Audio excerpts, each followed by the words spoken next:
অমুসলিম ঘোষিত হবে ইনশাআল্লাহ।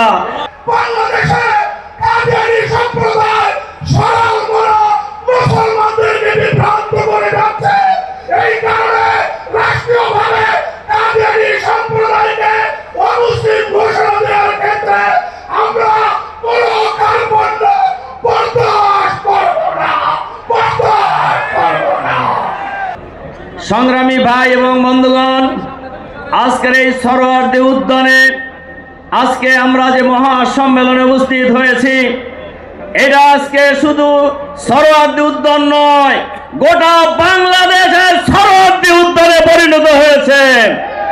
শুধু সরোয়ার্দী উদ্যানে বাংলাদেশ নয়, গোটা মুসলিম বিশ্ব সরোয়ার্দী উদ্যানে উপস্থিত হয়েছেন।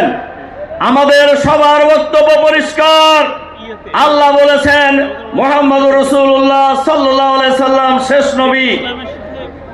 মুহাম্মদুর রাসূলুল্লাহ সাল্লাল্লাহু আলাইহি সাল্লাম নিজে বহু হাদিসে বলেছেন তিনি সর্বশেষ নবী, এর পরে আর কোন নবী আসবে না। সুতরাং এর বাইরে যারা চিন্তা করে তারা কেউই মুসলমান হতে পারে না, সবাই অমুসলিম। আমরা যদি এই বাংলাদেশে জনগণ যদি আমাদেরকে নির্বাচিত করে, এই বাংলাদেশে আগামী দিনে অমুসলিম কাদিয়ানীরা অমুসলিম ঘোষিত হবে ইনশাআল্লাহ।